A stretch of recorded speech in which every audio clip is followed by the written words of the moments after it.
pendant que Libé et Macron font les pitres, Elon Musk règle ses comptes avec la presse aux ordres. Avant de développer ces informations capitales, je voulais vous dire, ça y est, nous y sommes arrivés, 20 000 abonnés. Parce que c'est votre succès, c'est vous qui diffusez sur les réseaux sociaux, c'est vous qui m'aidez avec les petits pouces bleus, c'est vous qui de temps en temps m'aidez aussi financièrement avec les Super Thanks pour améliorer la qualité de mes vidéos. Je vous remercie, bravo, bravo à vous. Et puis tous les commentaires, quand on ouvre un entretien du marquis, on a parfois jusqu'à 600 commentaires. Hein. Évidemment, cela vient donner de la crédibilité à mes informations.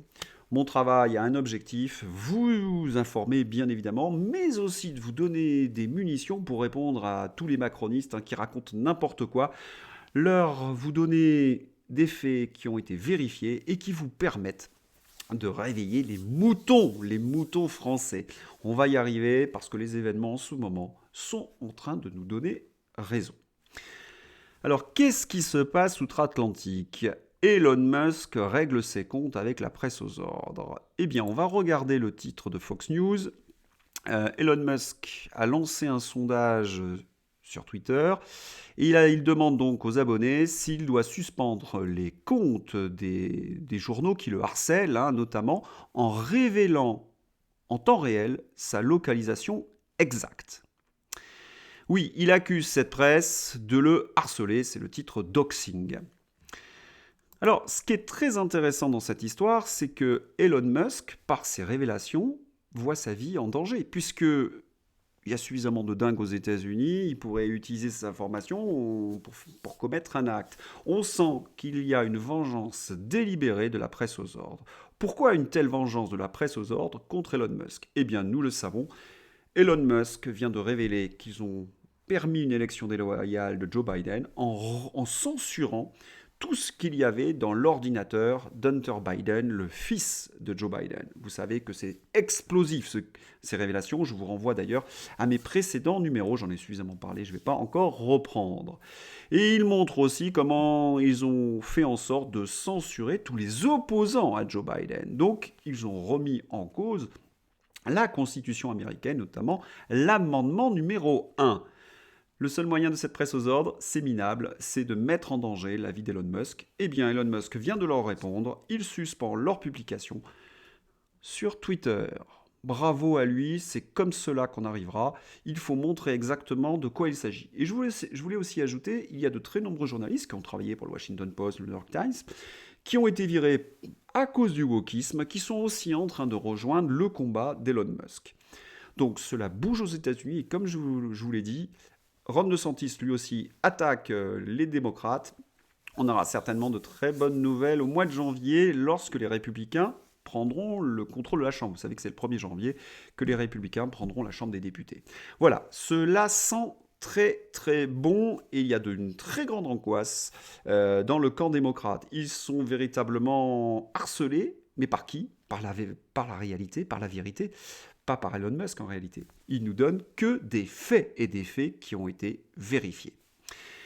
Alors, ceux qui devraient vérifier leurs informations et qui nous font bien rire, c'est le journal Libération. Quelle bande de comiques! Mercredi, on a vécu quelque chose d'épouvantable, des hordes de fachos se sont déversés dans toutes nos villes, hurlant des slogans racistes. Bon, on a l'impression que les journalistes de Libération abusent de certains produits et qu'ils finissent par voir ce qu'ils désirent dans une certaine mesure. Ils veulent absolument qu'il y ait des faits d'extrême droite pour justifier dans une certaine mesure leur rendement, leur tirage de leurs journaux. Ce qui est extrêmement grave, c'est que ce titre ne s'appuie sur strictement rien. Au contraire, l'information qu'il donne nous montre qu'il n'y a pas d'extrême droite en France, ou tout au moins qu'il n'y a pas l'extrême droite dont il parle. On va regarder le contenu de l'article. Allez, même dans nos pires cauchemars, allez, ça y est, la dramatisation, l'hyperbole, là nous sommes dans une rhétorique totalitaire en faisant « l'heure est grave ». Bon. Oui, l'heure est grave pour eux, ils n'ont plus de lecteurs, ils sont en train de couler comme le Titanic, alors ils essaient des vieux trucs, des vieilles ficelles un peu éculées, et au lieu de nous inquiéter, ils nous font plutôt rire, parce que regardez la suite, nous ne pensions pas devoir consacrer un éditorial à des événements qui évoquent des heures sombres de l'histoire. Alors cette métaphore, cette formulation plus exactement, elle nous fait bien rire, je l'utilise très souvent à- de manière ironique, hein, pour les parodier, pour vous faire rire. Eh bien, ils l'ont utilisé, ils ont osé. Nous alertons depuis longtemps, pourtant, sur le danger de voir se reformer en France des groupes issus de l'extrême droite. Nous, les seuls groupes un peu violents que nous avons vus, ce sont les Antifa, hein, qui ne respectent pas l'ordre républicain et que Libé défend bien évidemment. Prêts à passer à l'acte à la moindre occasion. Ouh là là, à la moindre occasion, ils sont prêts à surgir. La bête immonde. Celle-ci s'est présentée mercredi soir à l'issue du match France-Maroc, qui s'était pourtant déroulé dans un respect mutuel exemplaire sur le terrain. Bah, c'est très bien, c'est l'esprit de Coubertin, bravo. Moi, je n'ai pas vu le match, hein. Je soutiens l'équipe de France, mais je ne regarde pas les matchs. Et vous savez pourquoi? J'ai écrit c'est dans ma dernière vidéo. Dans les gradins et au cœur de nombreux bars, chauffés à blanc par tous ceux qui depuis quelques jours prédisaient de possibles débordements du côté des supporters marocains, c'est vrai qu'il n'y avait pas eu de fait, il n'y avait pas eu Bruxelles un peu mis à sac, il n'y avait pas eu les Champs-Élysées mis à sac. Non, non, il n'y avait rien eu, donc en fait, c'était du délire d'extrême droite certainement. Donc, ils arrivent à nier des faits, y compris au ministère de l'Intérieur et dans certains médias. Pour les certains médias, je vois, hein, c'est Bolloré, ils doivent sauter sur leur chaise, bien évidemment. Des hordes de fachos. Alors, les hordes de fachos, je les ai cherchées, j'ai épluché la presse, j'ai pas trouvé des hordes de fachos. C'est-à-dire que se sont déployés ici ou là dans l'Hexagone. Ils disent jamais la France, hein, c'est l'Hexagone. Hein. Ils détestent la France, donc ils disent l'Hexagone, bien évidemment.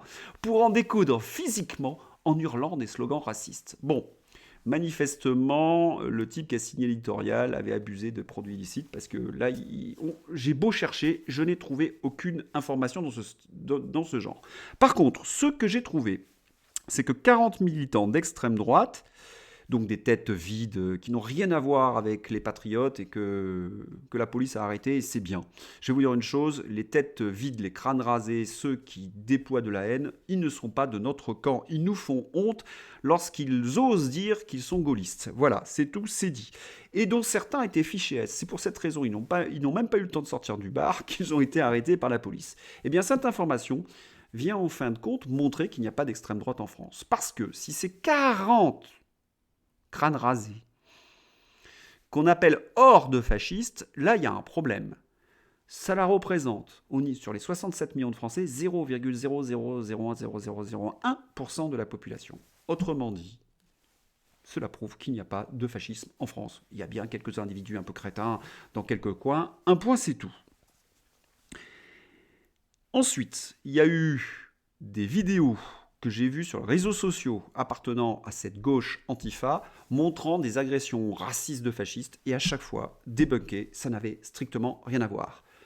Par contre, en ce moment, il y a des affrontements entre communautés gitanes et maghrébines à Montpellier. Ça, évidemment, silence radio de la part de Libération.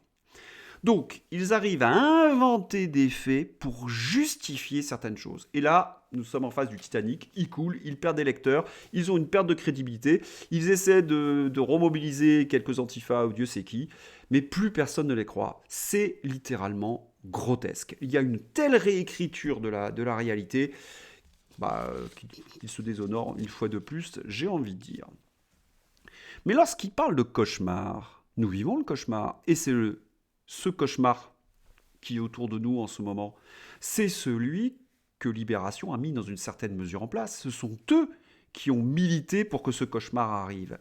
Prenons par exemple l'éducation, que je connais bien puisque j'ai été professeur dans une autre vie. On va regarder le titre du Figaro, que je peux évidemment... Je suis bien au courant de ce genre de choses, je vous l'assure. Libération a en effet soutenu la destruction des écoles normales, qui formaient des instituteurs rigoureux, au profit des UFM, hein, qui étaient dans une certaine mesure des centres de propagande du pédagogisme. Eh bien aujourd'hui, nous récoltons le résultat de cela. Les professeurs qui arrivent maintenant et qui vont former les enfants ne maîtrisent pas la langue française. Voilà le résultat de la gauche. Et ce sont ces gens-là qui nous expliquent qu'il y a la terreur de l'extrême droite qui n'existe que dans leur imagination. On a bien compris. Ils sont en train de détourner le regard pour ne pas que les Français, en tout cas les quelques lecteurs qui les suivent encore, ne s'aperçoivent de leur responsabilité dans le désastre. Alors je voudrais aussi parler de ceci, c'est une information au Figaro, comment la Chine protège ses enfants et rend les nôtres débiles avec le réseau social TikTok. Et oui, sur le TikTok chinois, il y a davantage d'informations pédagogiques que les sottises que l'on peut trouver sur ce réseau actuellement en France. Et là, nous avons quand même une information que je vais développer parce que je connais bien la situation en Chine. J'ai habité 8 ans à Hong Kong. Pour vous donner une idée du rapport à l'éducation de la Chine, il faut que je vous parle d'un clip que je n'ai pas pu retrouver, mais qui existait dans les années 2014-2015 à Hong Kong. Alors, vous voyez, il faut imaginer une cité, il est très sombre, avec des portes qui se ferment, des grilles, hein, avec des barreaux, et on voit un ballon arriver dans une cour qui saute comme ça. Et ce ballon est humanisé, on sent qu'il a un cœur, il a envie de jouer avec des enfants. Et à chaque fois qu'il s'approche d'un enfant, il y a une porte qui se ferme, il y a une grille qui se ferme, et on voit une mère tirer son enfant et l'empêcher d'aller jouer. C'était un petit film de l'UNICEF et le slogan, vous allez, vous allez voir que c'est bien différent qu'en France. Mère, laissez vos enfants jouer. Aujourd'hui, nous éduquons nos enfants qu'avec le jeu, la rigolade, les réseaux sociaux, les préservatifs d'Emmanuel Macron dans ce monde-là. En Chine, leurs enfants, eux, travaillent. Jusqu'à l'excès, bien évidemment. Mais vous comprenez bien la différence. Eux, ils forment des élites qui seront évidemment dominantes demain, et nous rendons nos enfants crétins. Il faut savoir que dans le système éducatif de libération du pédagogisme, les enfants français ont reculé de 10 points de QI. On est passé de 110 à 100. Nous sommes partout dans le rouge. Et c'est Libération qui a défendu ce système. Mais Libération, il n'a pas fait que cela. Il a soutenu le président Emmanuel Macron. Il a invité à voter pour le World Economic Forum. Ah, évidemment, hein, quand on connaît qui est le propriétaire, il n'y a rien d'étonnant. Alors Emmanuel Macron, évidemment, vous savez, il profite du moindre espace, il essaie de capitaliser sur le moindre événement pour grappiller 2-3 points de sondage. Eh bien, vous vous en souvenez qu'en 2018, il nous avait fait cette honte assez étonnante. Il faisait des gestes dans les vestiaires. Nous sommes en 2018 pour la Coupe du Monde. Il faisait des gestes. Et on s'était dit, on l'avait beaucoup critiqué à l'époque, est-ce qu'il allait recommencer ? Eh bien oui, il recommence. L'homme qui nous avait dit, il ne faut pas politiser le sport. Il va faire la fête de nouveau dans les vestiaires. Et puis, il ne peut pas s'empêcher, vous imaginez, d'embrasser, de serrer, on le voit, il a embrassé tous les joueurs de l'équipe de France, il les a serrés dans ses bras. Il est très tactile, notre président. Il y a un très bon sketch dévoué d'ailleurs à ce sujet. Le seul ennui, on va remontrer la photo, il n'y a pas quelque chose qui vous dérange là ? Eh oui, en effet, c'était le même il y a 10 jours qui nous demandait de conserver les gestes barrières et de porter le masque. Il est dans une éternelle comédie, Emmanuel Macron. Il peut raconter le tout et son contraire. Et ce sont les journalistes de Libération qui nous ont expliqué que ça, c'était un président. Comme ils nous ont expliqué que Joe Biden était aussi un grand président. Bon, on a bien compris, c'est la presse aux ordres. Mais il y a quelque chose de pire. Alors ça, toujours dans la suite d'Emmanuel Macron et de Libération, voilà ce que nous dit l'ignoble Emmanuel Vargon. Les Français doivent payer le vrai coût de l'électricité qu'ils consomment. Ah, je vous avais averti dans de nombreuses vidéos, ils ont reporté la facture sur l'hiver. Eh bien, ça y est, Emmanuel Vargon, qui a manifestement subi quelques filtres, elle n'est pas aussi pimpante, Emmanuel Vargon. Enfin, passons. On doit payer le vrai coût de l'électricité. Et si nous faisions payer le vrai coût de l'électricité à Emmanuel Macron, c'est lui et c'est Emmanuel Vargon qui ont contribué à cette faillite totale. Et Libération dans tout cela, c'est woke, c'est écologiste, ils sont à fond dans ce genre de choses, ils sont à fond derrière l'écologie de Greta Thunberg. Ils nous prennent véritablement pour des imbéciles. Ils sont en train de nous entraîner vers une faillite généralisée. Et ces gens qui se disaient de gauche n'ont pas eu de mots assez durs pour vilipender les gilets jaunes. Donc nous ne sommes pas sur des gens qui sont de gauche, nous avons tout simplement une presse aux ordres, de couleur un petit peu progressiste, pour abuser le bobo, le gogo, certainement qui se retrouvera dans cette idéologie destructrice. Oui, nous sommes en train de vivre le cauchemar de Libération. Je laisse même du côté de la délinquance parce que là encore, ils ont toujours stigmatisé les policiers et toujours valorisé les ultra-délinquants. D'ailleurs, j'ouvre une petite parenthèse, il y en a souvent qui me disent « Oui, mais quand vous parlez des jeunes, vous avez tendance à les stigmatiser. » Non, je ne stigmatise personne, je pointe du doigt les racailles. Les racailles, ce sont des voyous, ce sont des délinquants. Et leur place, elle est plus en prison que parmi nous. Voilà, c'est tout. Et d'ailleurs, j'invite aux gens qui sont issus de la diversité, quel est le parti qui pourrait redonner à leurs enfants une vraie école ? ça sera la droite patriote. Quel est le parti qui pourra donner une véritable sécurité à leurs enfants? C'est la droite patriote. Parce que la droite patriote n'a rien contre la diversité. D'ailleurs, une grande partie d'entre nous sont issus de la diversité. Non, nous avons tout simplement des valeurs et nous voulons qu'elles soient respectées. Nous voulons remettre en place l'état de droit. Et des gens issus de l'immigration ont tout à gagner avec nous. Par contre, ils ont tout à perdre. Parce que quand on regarde les chiffres, quels sont les enfants qui souffrent le plus des racailles?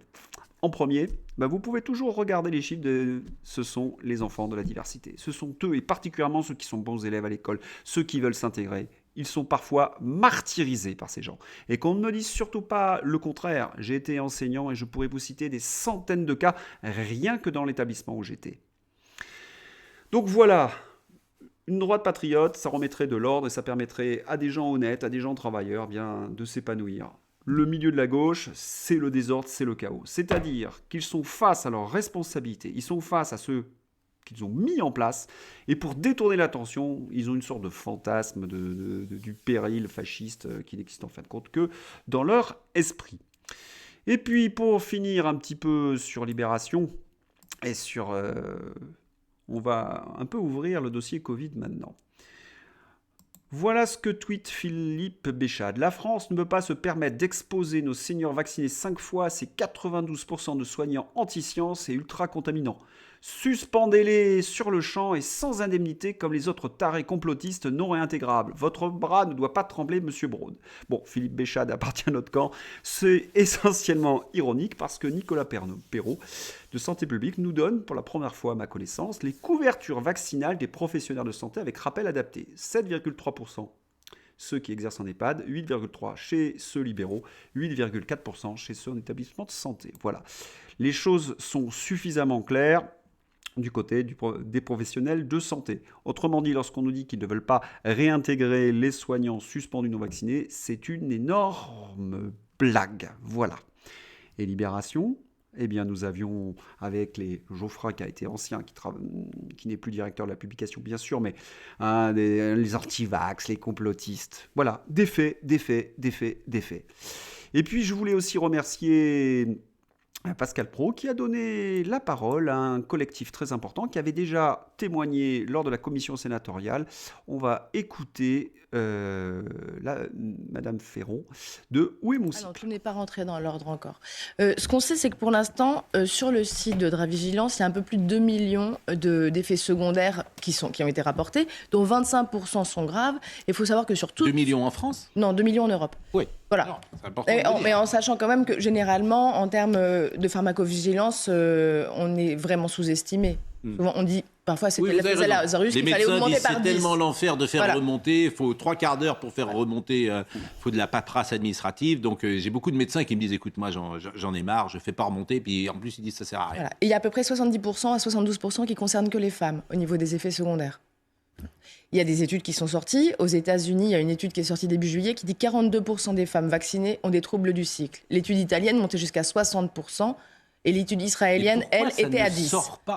Moi, ce que je ne comprends pas dans ce sujet, on a toujours l'impression que c'est une information qui n'est pas officielle que vous donnez. C'était des dépêches, elles ont été relayées énormément. Mais 60% sur les cycles, mais à long terme, à moyen terme, à court terme, c'est-à-dire que ça, au bout de un mois, tout entre dans l'ordre. C'est pour ça que c'est des sujets très complexes. Mais il faut regarder, dans les études, ils disent que généralement, il y a 30% des femmes pour lesquelles ça rentre dans l'ordre et d'autres non. Mais souvent, les études s'arrêtent au bout de 3 cycles. Et on n'a aucune étude longue. Voilà, bravo à Pascal Praud, il est très en pointe, c'est bien, et cela permet évidemment aux Français d'être informés sur ces questions. Quand on disait ce genre de choses il y a encore un an, nous étions traités de complotistes et maintenant cela fait la une de nos journaux. Et puis pour planter les derniers clous sur le cercueil de Libération que plus personne ne lit, je voudrais quand même rappeler qu'ils ont milité pour l'Union européenne, pour le World Economic Forum. Et puis alors qu'aujourd'hui nous nous apercevons que c'est un énorme nid de corruption parce qu'il n'y a pas seulement que le Qatar, le Maroc est lié à la corruption de ces personnages, notamment de Panzeri, dont je vous ai parlé dans un précédent numéro. Ça encore, cela fait partie du désastre français, de l'écroulement. D'ailleurs, j'invite les journalistes de Libération à réfléchir sur les lobbies atlantistes en France. Ils découvriraient certainement de grosses choses. Ah oui, ils appartiennent peut-être à ce lobby. Si vous avez aimé ces informations, n'hésitez pas à la liker, à les diffuser sur les réseaux sociaux. Et puis à bientôt pour un nouvel entretien. On est à 20 000. Bye.